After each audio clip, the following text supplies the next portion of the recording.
ជាដំបូងយើងខ្ញុំសូមគោរពជំរាបសួរដល់លោកស្រីអ្នកនាងកញ្ញាព្រមទាំងប្រិយមិត្តអ្នកស្ដាប់ទាំងអស់ដែលបានចូលទស្សនានិងស្ដាប់នៅវីដេអូឯកសារមួយនេះក្នុងគោលបំណងចង់ចេះចង់ដឹងនិងសិក្សាបន្ថែមទៅលើផ្នែកស្ថាបត្យកម្មបុរាណខ្មែរនៅក្នុងវីដេអូឯកសារមួយនេះក្រុមយើងខ្ញុំបានលើកយកមកបង្ហាញនៅអគារស្ថាបត្យកម្មបុរាណខ្មែរគឺជាអគារសាលាបាលីដែលមានទីតាំងស្ថិតនៅក្នុងវត្តរងដំរីបើយើងធ្វើដំណើរចេញពីដំបូងមូលព្រំមុខ4ក្រុងព្រៃវែងមកត្រង់ឆ្លងកាត់មន្ទីរពេទ្យបឹងឯកក្រុងព្រៃវែងរហូតមកដល់អាងទឹកស្អាតយើងធ្វើការបត់ទៅស្ដាំបន្តដំណើរទៅមុខប្រហែល300ម៉ែត្រយើងធ្វើការបត់ទៅឆ្វេងរួចឆ្ពោះទៅត្រង់បន្តទៀតយើងបានឃើញវត្តមួយដែលមានឈ្មោះថាវត្តរងដំរី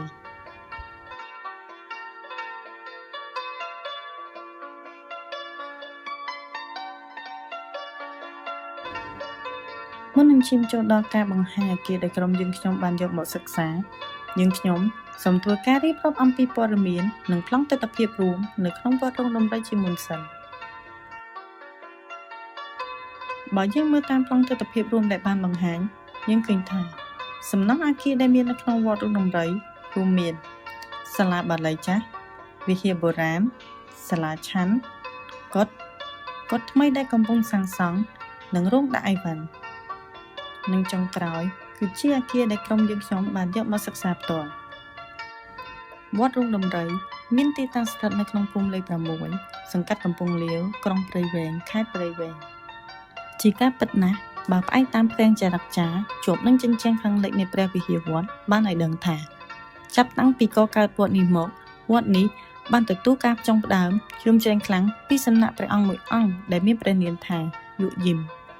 ដែលមាននាទីជាប្រជាអធិការវត្តរងដំរីបានដឹកនាំរៀបចំបរិវេណវត្តចាក់ដីបំពេញថ្លុកត្រពាំងហើយបានរៀបស្មើជីកស្រះចំនួន1និងកសាងកុដិក្បឿងចំនួន8នៅក្នុងឆ្នាំ1925បន្ទាប់ពីនោះមកព្រះអង្គបានអភិវឌ្ឍនិងកសាងអគារនៅក្នុងបរិវេណវត្តរងដំរីជាបន្តបន្ទាប់ដូច្នេះតាមរយៈសេចក្តីចុងក្រោយនេះបានន័យថាវត្តរងដំរីបានកកើតជាយូរយារណាស់មកហើយព្រមទាំងបានបន្សល់ទុកសំណល់អគារបុរាណជាច្រើនដែលមានអាយុកាលយ៉ាងតិច60ឆ្នាំ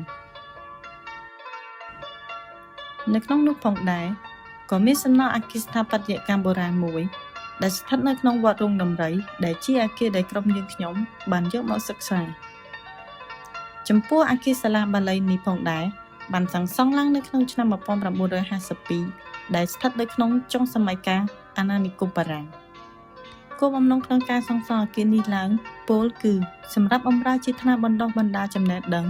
សិក្សារៀនសូត្ររបស់ព្រះសង្ឃនិងសម្រាប់ជាទីតម្កល់ក្បួនគម្ពីរច្បាប់ផ្សេងៗផងដែរ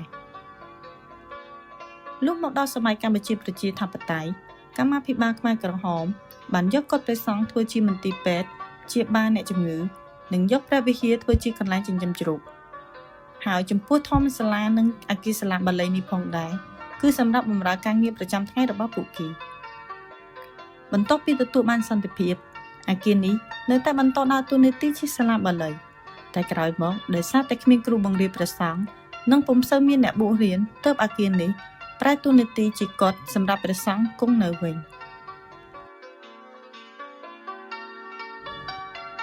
នាពេលបច្ចុប្បន្ននេះស្ថាបត្យកម្មដែលមានវ័យចំណាស់មួយនេះត្រូវបានគេទុកចោលធ្វើជាកន្លែងទុករបស់របរចាស់ៗ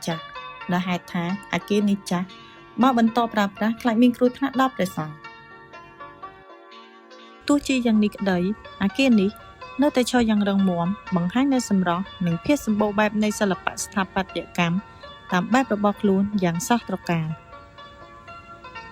រចនាបថនៃអគារនេះផងដែរគឺត្រូវបានទទួលរងនូវឥទ្ធិពលនៃរចនាបថស្ថាបត្យកម្មរបស់អាណានិគមបារាំងដែលត្រូវបានកែប្រែឲ្យសមស្របនឹងអាកាសធាតុក្តៅហើយសើមនៅក្នុងប្រទេសកម្ពុជាយើង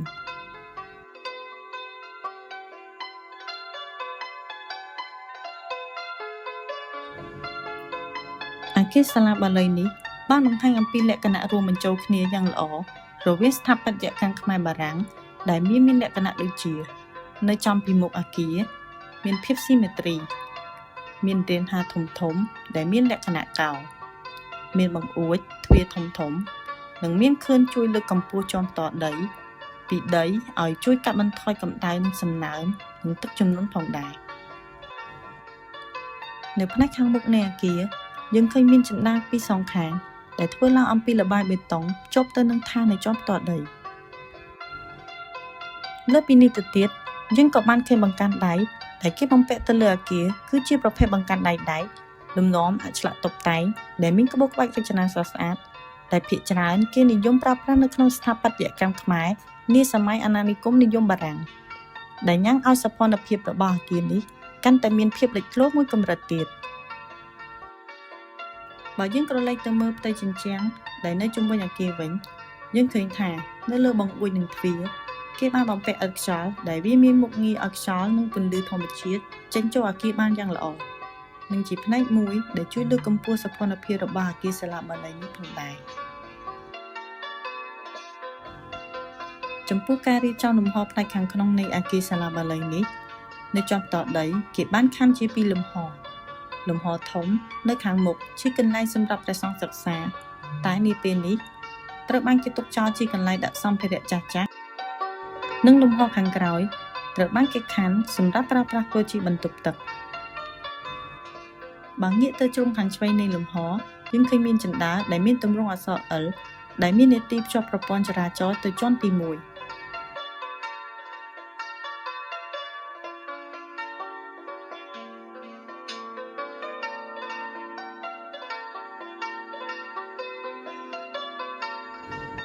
នៅជាន់ខាងលើការបែងចែកលំហប្រើប្រាស់គឺមិនខុសគ្នាពីជាន់ផ្ទាល់ដីទេពោលគឺលំហខាងក្រោយធ្វើជាបន្ទប់ទឹកលំហធំប្រើប្រាស់សម្រាប់ព្រះសង្ឃសិក្សាលំហនេះភ្ជាប់ទៅនឹងរាងហាផ្នែកខាងមុខអគារដែលអាចឲ្យយើងសម្រាកលំហែនិងដើរមើលទេសភាពជុំវិញអគារបាន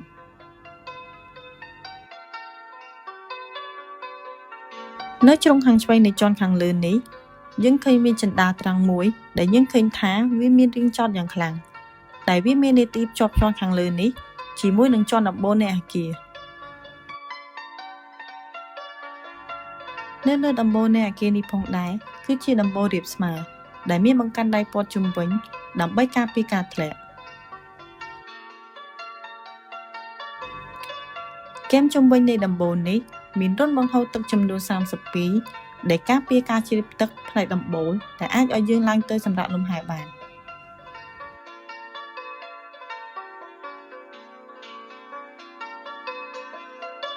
បន្ទាប់ពីបានបញ្ចប់គម្រោងសិក្សាអំពីស្ថាបត្យកម្មបុរាណនេះរួចមកសូមបញ្ជាក់ឲ្យយើងដឹងថាស្ថាបត្យកម្មខ្មែរបុរាណមិនត្រឹមតែជាសំណង់ដែលឈរយូរអង្វែងប៉ុណ្ណោះទេប៉ុន្តែវាជាសក្ខីភាពនៃប្រវត្តិសាស្ត្រការរួមបញ្ចូលគ្នារវាងសិល្បៈវប្បធម៌អត្តសញ្ញាណដែលគួរឲ្យយើងថែរក្សានិងអភិរក្សសម្រាប់នាពេលអនាគតជាចុងក្រោយពួកយើងទាំងអស់គ្នាសូមថ្លែងអំណរគុណដល់លោកស្រីអ្នកនាងកញ្ញានិងប្រិយមិត្តទាំងអស់ដែលបានចំណាយពេលវេលាដ៏មានតម្លៃសម្រាប់ការទស្សនាវីដេអូមួយនេះសូមអរគុណ